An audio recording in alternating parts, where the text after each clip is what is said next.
ஆண்டவராக இயேசு கிறிஸ்துவின் நாமத்தினாலே உங்களுக்கு அன்பின் வாழ்த்துக்கள். 2 ராஜாக்கள் 22ஆம் அதிகாரம் 19ஆம் வசனத்திலே கர்த்தர் சொல்லுகிறார், உன் இருதயம் இளகி நீ எனக்கு முன்பதாக உன்னை தாழ்த்தி உன் வஸ்திரங்களை கிழித்துக் கொண்டு எனக்கு முன்பாக அழுதபடியினால் நானும் உன் விண்ணப்பத்தை கேட்டேன்.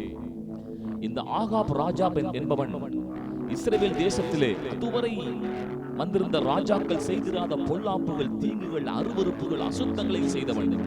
இப்பொழுது தேவ கோபாக்கினை இவன் மேல் வருகிறது. தீர்க்கதரிசி சில தேவனுடைய கோபாக்கினைகளை தீர்க்க தரிசனமாக அவர் சொல்லும் பொழுதுதான் இவன் இப்படி தேவ சமூகத்திலே தன்னை தாழ்த்தி வஸ்திரங்களை கிழித்துக் கொண்டு அவன் கதறி அழுதி தேவ சமூகத்திலே ஜெபித்த பொழுது ஆண்டவர் சொல்லுகிறார், உன் விண்ணப்பத்தை கேட்டேன். இந்த நாளிலும் கூட தேவ வார்த்தையை கேட்காமல், இந்த நாளிலும் எனக்கு இவ்வளவு பெரிய தீங்கு நான் தேவனுக்கு விரோதமாய் செய்த காரியத்தினால் அல்லவா என்று சொல்லி ஏங்கி தவித்து கதறிக் கொண்டிருக்கிற, சோர்ந்து போய் உட்கார்ந்து இருக்கிற சகோதரனே, சகோதரியே, உங்களுக்கு ஒரு உற்சாகமான வார்த்தையை சொல்லுகிறோம்.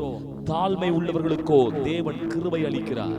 அன்றைக்கு அந்த ஆகாப் தன்னை தாழ்த்தினான். அவனுடைய அந்த ஜெபத்திற்கு ஆண்டவர் கிருபையாய் பதிலளித்தார். அதே போல இன்றைக்கும் நீங்கள் தேவ சமூகத்திலே தாழ்த்தி ஜெபியுங்கள், தேவன் உங்களுக்கு நிச்சயமாக பதிலளிப்பார். இந்த வார்த்தையின்படியே கர்த்தர் உங்களை ஆசீர்வதிப்பாராக. ஆமென்.